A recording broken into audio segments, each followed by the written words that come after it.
good. He went through it. That'll work.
Your Honor, we're here in the matter of State of Ohio versus Kevin M. McCarthy. This is case 22 CR 422. Mr. McCarthy is present in court. He is accompanied by his attorney, Mr. Henry Hilo. He was last before this court where he entered a plea of guilty to one count of reckless homicide, a felony of the third degree. At the time of the plea, the court ordered a pre-sentence investigation report along with victim impact statements. Those having been accomplished and delivered, we are here today for sentencing. Thank you, Mr. Madden. Your Honor, the statements by the prosecutor are correct. We have had an opportunity to speak to the probation department and supply letters for consideration by the Honorable Court. We're ready to proceed. All right, go ahead. Your Honor, on behalf of my client, Mr. McCarthy, in this court's lengthy career, prosecutor's lengthy career, there's many cases that we get, but I've never had a case that parallels this case. Two individuals that knew each other for their entire life. Two individuals that shared the same friends, shared the same common interests, and were brought here together because of a horrible decision that my client accepts responsibility for in this courtroom here today. As the court has before in the probation report, up to this instant, my client has had an exemplary career. Graduate, served honorably in the armed forces, was a public servant in two different fire departments.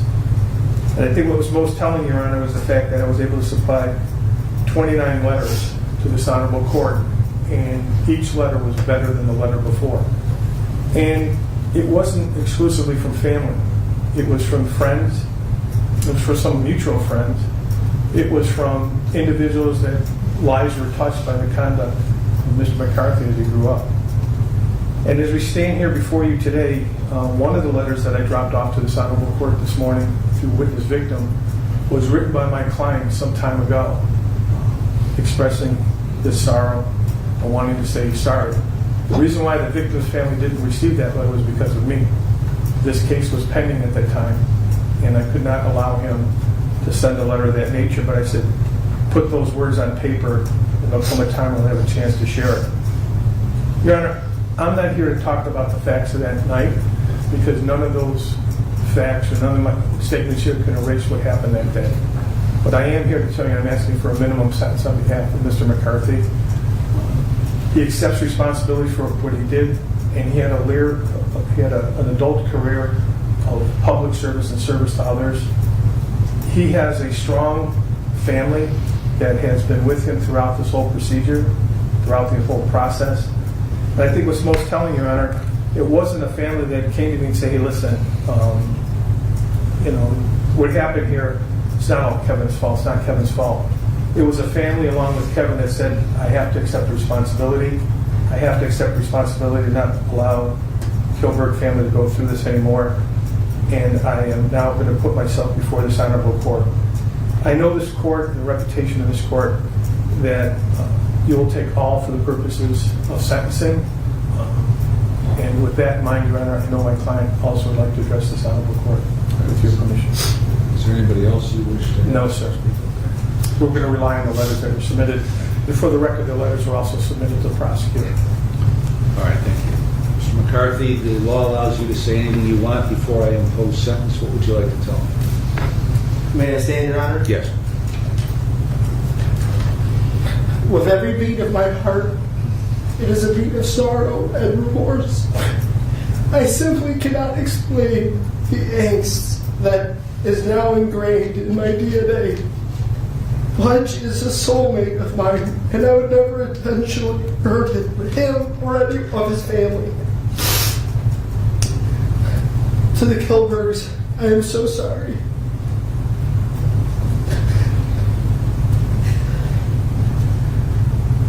To each one of our and his friends, I'm sorry. And to my family, I'm sorry. I would trade places with him in a minute, but I would not wish this absolute mental hell I have to live with forever upon anyone. I am not asking for forgiveness. I just need you all to know myself and the entire McCarthy family will be praying for his soul and for your family for eternity. Thank you, Your Honor. Smell it.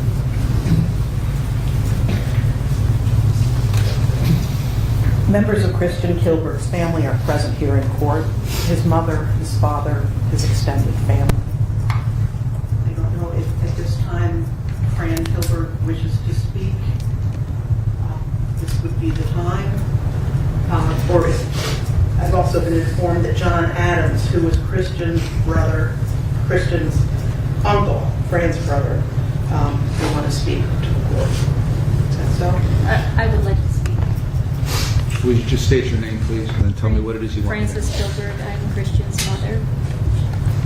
Go ahead.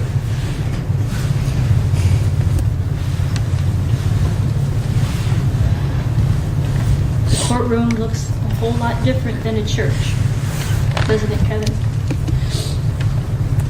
One here is to condemn, and the other is to save. It's Ash Wednesday today.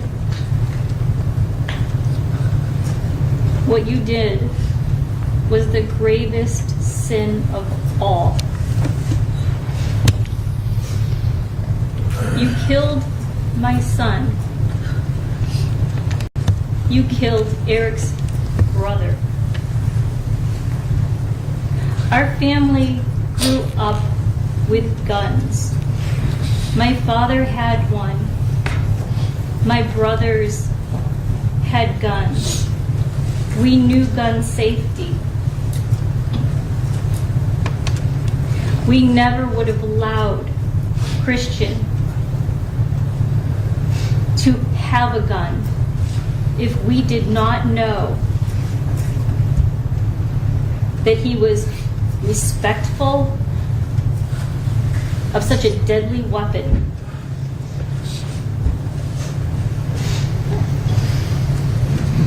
When I heard that you were pulling guns on each other, I was in utter disbelief.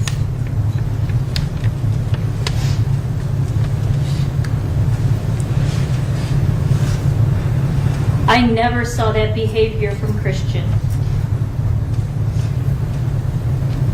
What was going on in your apartment? To say that you were his best friend? You were his best friend in disguise. Because a friend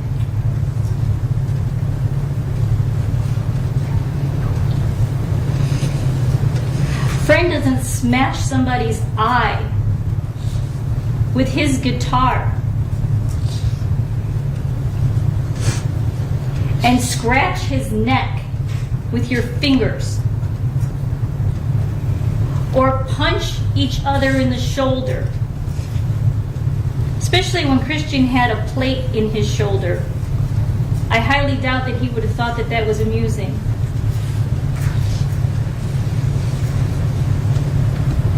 What was going on in that apartment? I hear that this was an accident.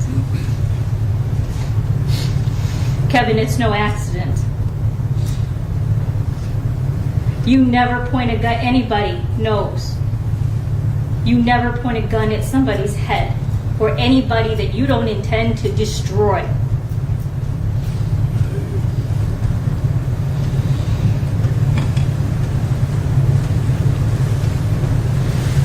You and God know what happened. God knows what happened. Nobody here really knows what happened. And I pray for Christian's soul too. After I found out about it, I was terrified. Absolutely terrified. It was Holy Thursday. I talked to Christian and I talked to you on that Tuesday, and I said, St. Rita's is having a communal confession. Why don't you guys stop up here? And what did you guys do? You laughed at me.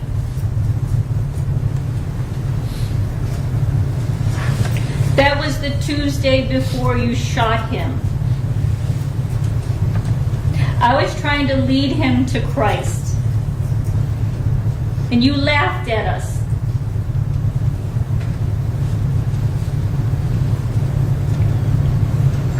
We're all going to be extinguished from this world. Every single one of us.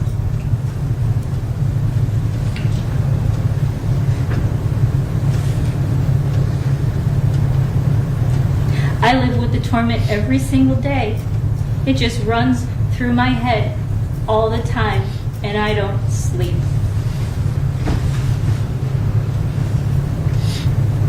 There's nobody, there is no human that can ease my pain. God is merciful, and I believe in the mercy of our Lord.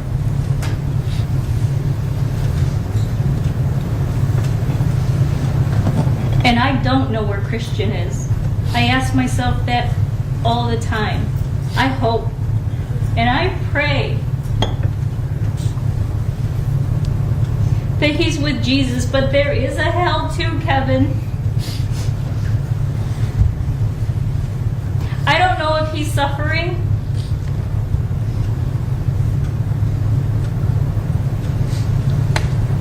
And I pray.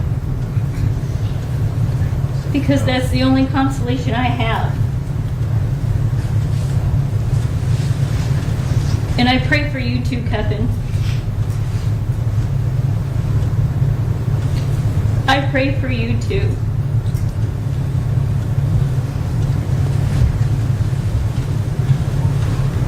That's all I have to say.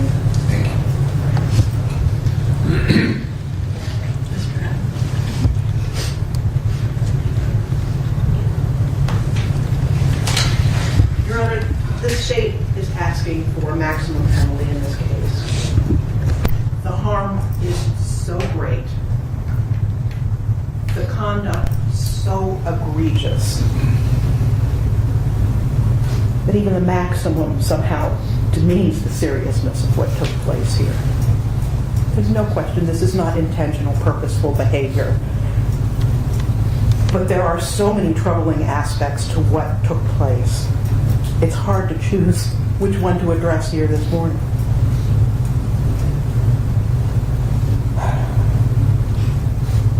And reading through the pre-sentence report to see what is Kevin McCarthy's account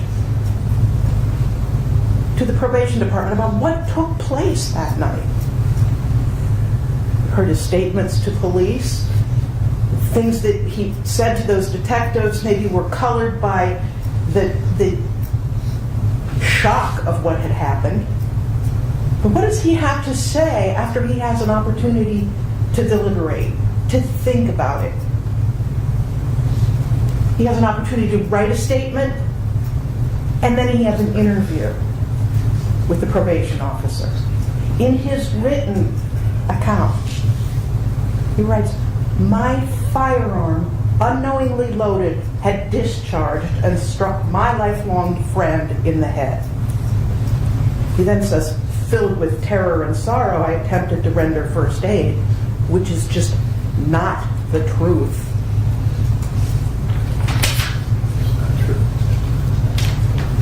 And in his interview with the probation department says, "We're pointing firearms at each other, and the next thing I knew, the firearm went off and the bullet struck my friend in the head." Describes it as a tragic evening. There are words like tragic accident, horrible accident, mistake. Breaks my heart that this happened. This didn't happen. The floodwaters didn't rise. The tectonic plates didn't shift. Kevin McCarthy made a choice. He made a series of choices. I don't know if these euphemisms are just to promote this image that there are a couple of boys messing around like little boys wave around toy pistols. That's not what happened. Kevin McCarthy took a Springfield 9mm pistol and put it to the left temple of Christian McCarthy, or Christian Kilburg. And McCarthy pulled the trigger. This wasn't an accident. This wasn't something that happened while we're trying to clean it. This is something that happened after he spent the evening drinking, celebrating his friend's raise at his new job. drinking, by his account, 6 to 8 beers and a shot at tequila. Hey, let's go home and play with those guns. He's engaging in a game that happened maybe 10 times, he says. Had friends that had seen this behavior. Unfathomable that they didn't say, don't do that. Of course they did.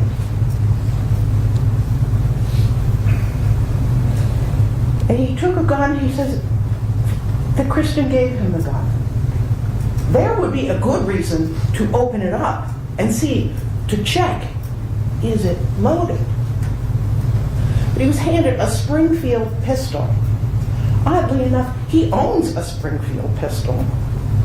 That's his own pistol was in the trunk of the car. So, but those Springfield pistols all have the same safety features. They have a chamber viewport. If you didn't want to bother to open the seat and clear it, you could have looked down and seen the copper of the casing in the chamber.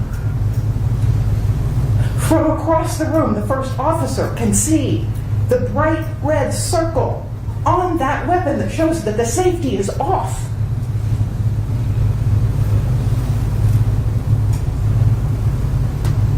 At so many junctures, the choice could have been made.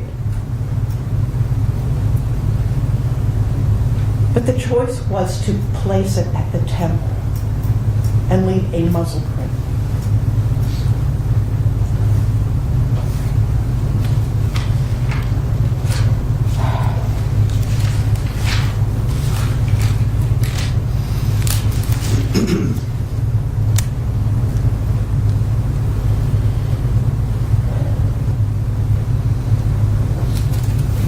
We talked about accepting responsibility. And yes, he has come in, entered a plea of guilty to that charge of reckless homicide. And he is here today to accept the punishment.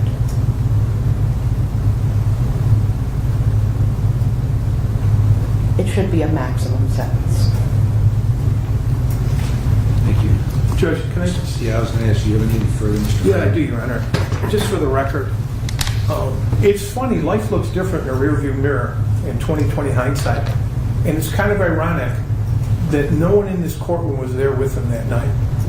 And to get up here now and say that all the responsibility fell on my client is accepted responsibility. To say that my client's not remorseful is disingenuous at best. And to raise the temperature in this courtroom, my client received that weapon from the victim in this case. And but for the grace of God, one family could be sitting in that side of the room and one family could be sitting on this side of the room. That wasn't my client's gun. And the one fact that was left out in the soliloquy here was before that gun was given to him, the chamber was cleared because the police found the shell on the side. To say that my client did not give life-giving aid is ridiculous because none of us were there. My client called the police. My client stayed on the scene. My client didn't clean anything up. And my client's version, if you're going to parse the words, because you're asking for a maximum sentence for an individual who had no prior record, for an individual that received the gun from the victim. And the one thing that wasn't mentioned in this courtroom that you know is there was a third person that saw everything in this case because they were FaceTiming somebody else. And that was ignored in the comments by the prosecutor. And that person recognized that the instant that that gun went off, my client was in shock, did get off to give aid. So when we're talking about the facts in this case, we're talking about a young man who accepted responsibility of a horrible, horrible event. We have to be true to those facts. We have to be true to this family, to not foster a fact that's not true. We have to be true to this courtroom. And that's why I put it upon you, Your Honor, with all the facts that you know. I just want to make sure it's perfectly clear. Who is anybody in this courtroom to tell that somebody doesn't have remorse unless they're with that person? It's really easy to say what happened when you're not there. Because I can get about 30 different versions what happened by people in this courtroom if they want to talk about, but they weren't there. And you know through the investigation there was a thought process in the beginning of what happened, and because of the thorough investigation we know what happens. Because it's supposed to be a search for a truth, not to parse on people's emotions. And for that, Your Honor, I defer to the court. All right, thank you. All right, I have reviewed the pre-sentence report, the drug and alcohol evaluation. I received the victim impact statement. I reviewed that. I received the letters that Mr. Hilo talked about last week, and I reviewed all those letters. I've listened to counsel. I've listened to Mr. McCarthy, Ms. Kilberg here today. And Mr. Hilo, you're correct. Hindsight is 20/20.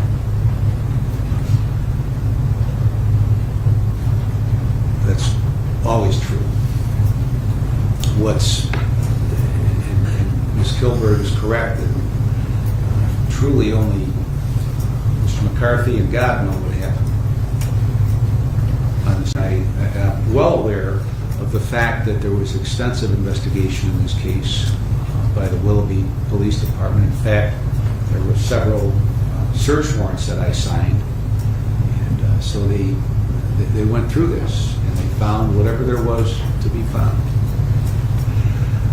So what's particularly disturbing and noteworthy about this situation is, Mr. McCarthy, you've got extensive experience with the military, and you know what weapons are, you know what weapons can do, and you know how to handle weapons.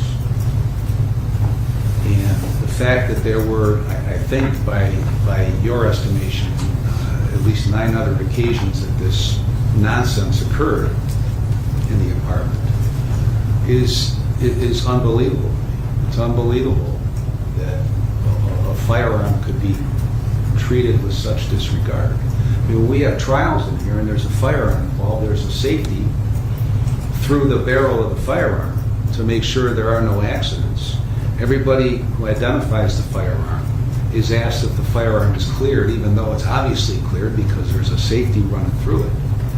So there's always extensive caution taken. And, you know, I'm no firearms expert.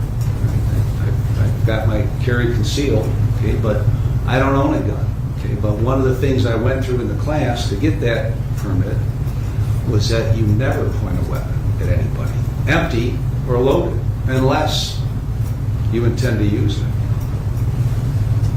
So, now, the facts don't indicate to me, from a review of this case, okay, that you intended to shoot Christian, okay? But you did, right? And that was because there was a lack of concern about the seriousness of that weapon and what that weapon could do. So there's indications both ways in this case, okay? That you attempted to render aid to Christian, and then there's indications that you didn't attempt to do that, okay? But that doesn't matter at this point, okay? To the issue of remorse, I don't think Ms. Mulligan indicated in her statement that there was a lack of remorse, and I think there is remorse, okay, for a whole myriad of reasons. But the fact is, you guys are out drinking at Panini's, you're out at the Diamondback, and you end up back at this apartment doing for what is at least the 10th time that this kind of nonsense occurred. And as a result of that, Christian is dead.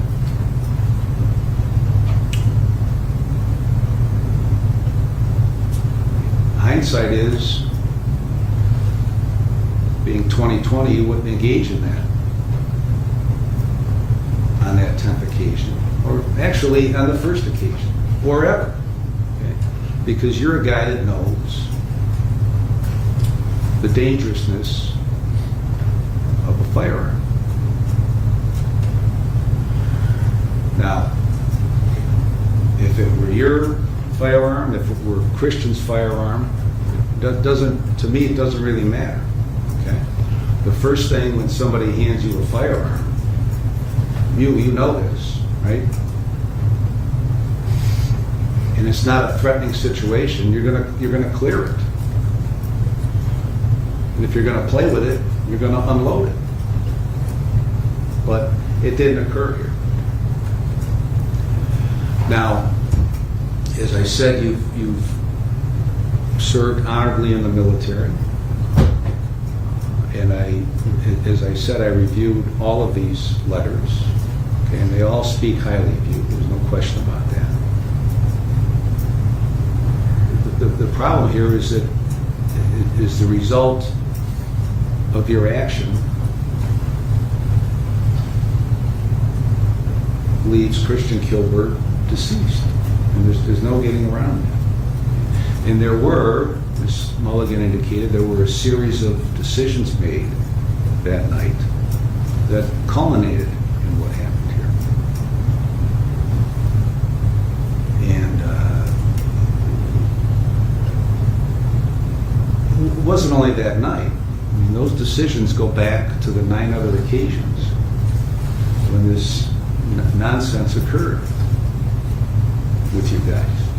And I know that it occurred between you guys because of your mutual friend who witnessed that on the telephone in past occasions and implored you to knock it off and indicated that by her statement that she knew somehow, because of her past from 2012, knew somehow that this was going to be the result. But nobody listened to her. You didn't listen to her. And here we are. And when I was talking to Ms. Mulligan and Mr. Hilo in chambers before I came out about this case, both of them indicated that this is probably the most tragic case that they've been involved in because of the impact on both sides of what happened here.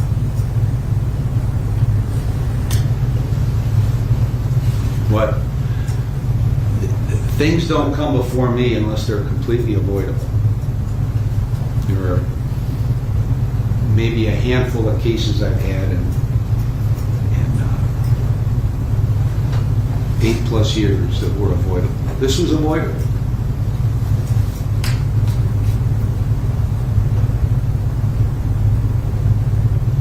And it's unfortunate for everybody involved that we're all sitting here today. But here we are. So, in addition to all of the reports and letters and the victim impact statement, I have considered all aspects of 2911, 2912, and 2913. And as you know, with the firearm specification, it's a 3-year mandatory prison sentence. And on the underlying offense of reckless homicide, I'm going to impose a sentence of 36 months in prison, which by statute are consecutive to the firearm specification. And the costs are assessed when you are released. You may be on post-release control for up to 2 years under the Adult Parole Authority. If you are placed on post-release control, they will impose conditions upon you. If you violate those conditions, they could return you to prison for up to 9 months for each violation, up to 1/2 of my sentence. If your violation of post-release control is a new felony, you could receive an additional consecutive prison sentence for that violation, the maximum of which would be the greater of 12 months or the time you have left under your term of post-release control. Is there anything further, Ms. Mulligan? No, Your Honor. Thank you. Mr. Hilo? No, sir. All right, we're adjourned. Prize, see you then.